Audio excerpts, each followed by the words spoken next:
Yo tout le monde, c'est Marco, j'espère que vous allez bien et on se retrouve une nouvelle fois pour faire un build PC. Alors on va construire un petit PC pour essentiellement du gaming, donc du jeu vidéo, mais qui va quand même être extrêmement polyvalent.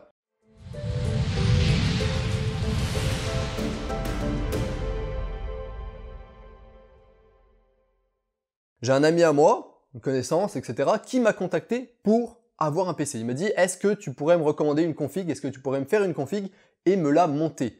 Je lui ai fait, écoute, il n'y a pas de souci. Et là, je me suis dit, mais pourquoi ne pas en faire une vidéo config? Pourquoi ne pas vous proposer une vidéo sur tout ce processus? Genre, pourquoi on a choisi ces pièces-là? C'était quoi ces contraintes? Ensuite, vite fait sur le montage. Et pour vous expliquer un petit peu, comment on arrivait à cette config avec les exigences qu'il avait et les besoins qu'il avait. Premièrement, ses besoins. Pourquoi est-ce qu'il voulait un PC et qu'est-ce qu'il allait faire avec? Alors, il m'a dit, grosso modo, je veux pouvoir jouer sans aucune restriction, de manière très fluide, en très bonne qualité graphique, avec mon PC, à tous les jeux que je souhaiterais. Donc, il m'a cité quelques jeux. Il m'a dit qu'il allait surtout jouer à Rainbow Six Siege, Overwatch, je pense Dota 2, League of Legends, CSGO, mais qu'il allait certainement aussi essayer les nouveaux AAA qui allaient sortir, par exemple de chez Ubisoft, Assassin's Creed Origins, etc., etc. Ensuite, il m'a dit, je veux pas non plus genre jouer forcément en qualité ultra. Donc je me suis dit, bon, 1060 ou 1070. Ça sert à rien de monter plus haut, il joue en 1080p. Deuxième point, il m'a dit, je veux également qu'il soit plutôt polyvalent. Je veux pas faire que du jeu avec, je veux faire beaucoup de jeux, mais je veux pas faire que ça. Je veux aussi bosser, essayer d'autres choses, etc. Là, je me suis dit, Intel c'est bien, mais quand même, tu manques un petit peu de cœur. Les processeurs, les i5, c'est seulement des 4 cœurs, sans hyperthreading. Et je me suis dit, aller sur un i7, ça commence quand même à gonfler pas mal le budget. On n'avait pas parlé de budget encore, mais déjà, moi, je me disais ça dans ma tête. Donc, je me suis dit, on va peut-être partir sur un Ryzen 5. Ensuite, je lui ai dit, ok, t'as combien de budget? Là, il m'a dit, j'ai environ 1500 $ canadiens. Ça fait 1100, 1200 euros.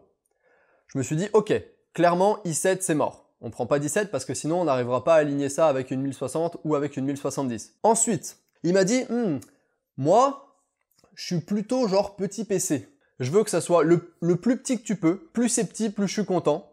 Voilà. Plus c'est compact, plus je suis content. Il m'a dit qu'il n'avait pas beaucoup de place sur son bureau, qu'il voulait pas que ce soit trop visible, que ça serait plutôt un PC discret et qu'il voulait facilement pouvoir le transporter si jamais il allait en événement, en LAN, chez des amis, etc. ou même pour le ramener en France. Donc je me suis dit, ok, on va partir sur un truc assez petit. Donc déjà, j'étais parti micro ATX ou mini TX. Les boîtiers micro ATX me semblaient encore trop grands. Donc je me suis dit, on va partir sur du mini ITX.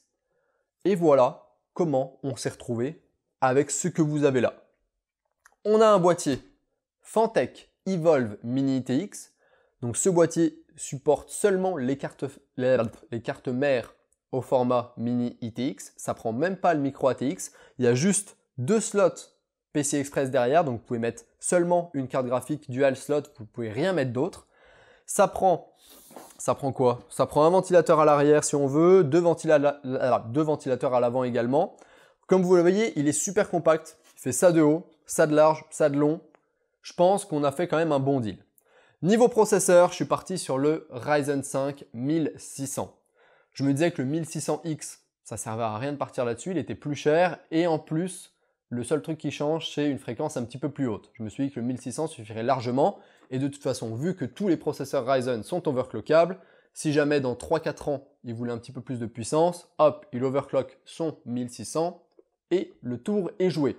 C'est fourni avec un Wave Cooler qu'on ne va pas utiliser. À la place d'utiliser le cooler fourni avec, on va utiliser un Cooler Master Hyper 212X Turbo. C'est un petit ventirad qui fait très bien le taf. C'est un dérivé de l'Hyper 212, le Evo 212 qui est extrêmement connu. Celui-là est fourni en fait avec 2 ventilateurs au lieu d'un. C'est le même modèle que le Hyper 212 Evo, sauf qu'il y a 2 ventilateurs. C'est-à-dire que vous en mettez un de chaque côté du radiateur. C'était, voilà. Je me suis dit on allait prendre un truc qui allait quand même être assez silencieux et assez bien refroidi, surtout qu'il m'avait précisé qu'il voulait un PC qui soit bien refroidi. Niveau stockage, bien évidemment, j'ai pris un Sega de Barracuda, 1 Tera, comme d'habitude, disque dur en 7200 RPM, aucun souci là-dessus. Et en plus, histoire d'avoir un petit peu de speed et tout, je lui ai pris un petit SSD Crucial de 525 Go, donc 256 Go, je trouvais ça un petit peu short. donc on est parti sur du 500 Go de SSD. Voilà, là clairement il est tranquille, il pourra même mettre certains des jeux dessus. Je sais que Rainbow Six Siege, c'est bien de le mettre sur un SSD parce que niveau temps de chargement, ça améliore pas mal de choses. C'est le Crucial MX 300 au format M.2. Niveau carte mère, je dois vous avouer que pour AMD, pour les processeurs Ryzen essentiellement, c'est pas la grosse folie et là, c'est pas l'abondance de cartes mères au format mini ITX. Il y en a 4 ou 5, pas plus. Et du coup, je suis parti sur une ASRock, chipset B150, donc la AB350 Gaming ITX AC.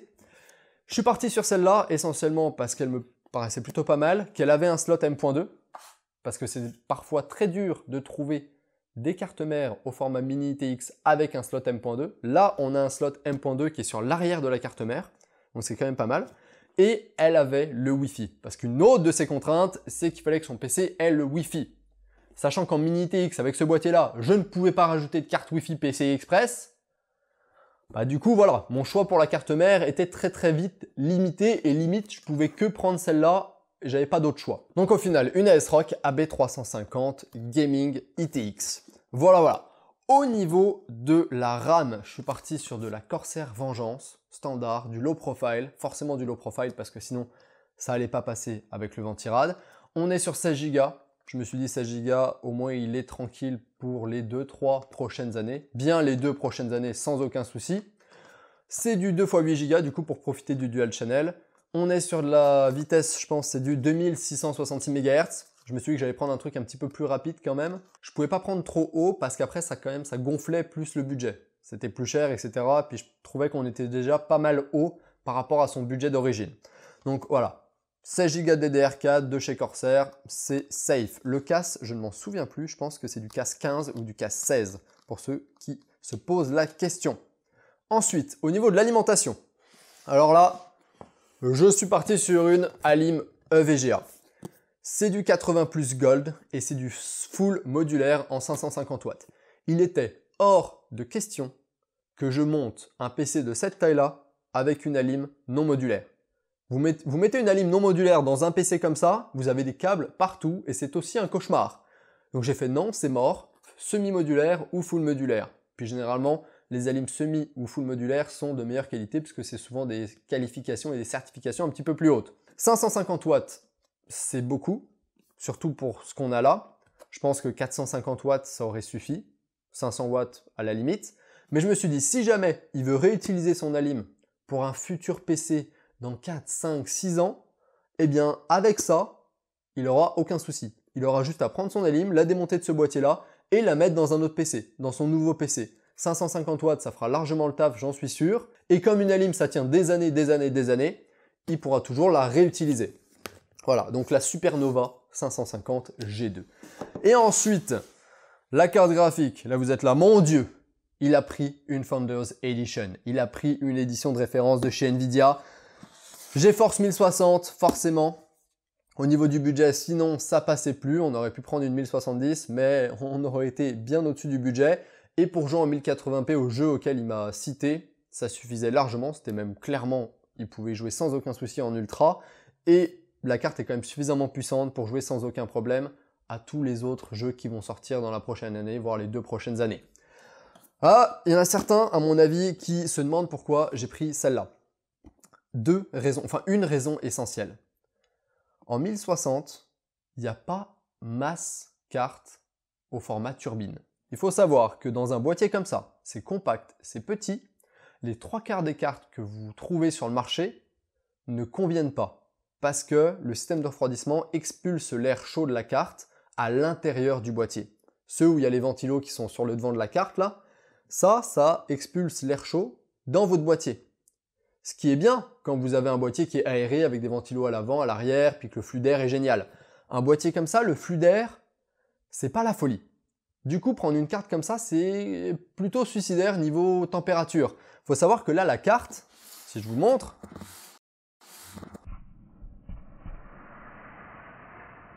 It was at this moment that Nathan knew. He fucked up. oups, là, il y a la lime qui arrive par là. La carte est juste au-dessus. La carte est collée limite au cache d'alimentation. C'est-à-dire qu'elle a quasiment pas de place pour expulser l'air. Il y a genre 2 mm. Vous le verrez quand je ferai le montage, il y a 2 mm. Presque, un peu plus. Limite c'est ça. Donc, c'est clairement pas le genre de carte qu'il faut prendre. Il faut forcément prendre des cartes turbines. Les cartes turbines, c'est ceux qui ont un ventilateur à l'avant puis qui expulsent l'air à l'arrière du boîtier. Comme ça, l'air chaud sort à l'arrière du boîtier. Et c'est pour ça qu'on est parti sur une carte de référence. Il y avait Asus également, qui avait une carte turbine en 1060. Mais je vous avouerai qu'au niveau du design, elle était un petit peu dégueulasse. Et les cartes Nvidia, elles sont quand même vraiment tout aussi puissantes, ou presque, et elles montent pas beaucoup non plus en température. Donc voilà, au final, pour ceux qui se demandent, on est arrivé à peu près un prix de 1700 $ canadiens, je crois, 1750, ce qui fait environ 1300 €, à peu près, 1250, 1300 €. C'est un peu cher, je pense que c'est 1200 € par rapport à ce qu'il y a dedans, mais il faut savoir qu'on a quand même pas mal de trucs qui sont de très bonne qualité, plutôt haut de gamme, c'est-à-dire que l'alimentation, c'est clair, c'est du haut de gamme, c'est de la gold, ça coûte plus cher qu'une Alim bronze. On a un SSD de 500 Go, ça coûte un bras. La carte mère mini TX coûte quand même un peu plus cher qu'une carte mère ATX standard parce qu'en plus il y a le Wi-Fi dessus. On a les petits brackets ici pour l'adaptation de ce ventirad qui coûtait 15 $, quelque chose comme ça. Et puis on a un ventirad en plus pour pas utiliser celui d'origine, histoire d'avoir un processeur qui soit un peu mieux refroidi, qui coûte aussi une quarantaine de dollars. Voilà. Puis la RAM, on est parti sur 16 Go et pas sur 8, ce qui fait que ça gonfle un peu plus le prix. Bref, j'espère que vous aurez compris pourquoi on a fait ces choix, comment on en est arrivé à ce PC là. Vous pouvez faire moins cher, certainement, si vous prenez que 8 Go de RAM, si vous prenez une Alim bronze, si vous utilisez le ventilateur d'origine, si vous prenez une 1050 Ti ou si vous avez un boîtier un petit peu plus grand et que du coup vous pouvez prendre une carte qui n'est pas forcément turbine et du coup par exemple aller sur du KFA2 Exoc qui est moins cher que celle-là parce qu'elle vaut seulement 250 € alors que celle-là en vaut 300. Bref, vous pouvez forcément faire moins cher, mais là on a un PC qui est hyper compact et qui va quasiment rien peser, qui va être hyper facilement transportable. Et ça, du coup, ça se paye généralement un petit peu plus cher. Bref, on va passer au montage. Je vais vous faire des petits plans sur de la petite musique classique. Ça va être nice. Allez, c'est parti, let's go!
Et voilà, c'est la fin de cette vidéo sur ce petit build mini ITX. J'espère que ça vous aura plu. Bon, par contre, j'ai pas du tout eu le temps de faire de benchmark ni rien, parce que bah il l'a récupéré, il fallait que je lui donne, etc. Moi, je peux pas garder un PC pendant 3 semaines, et oui, forcément.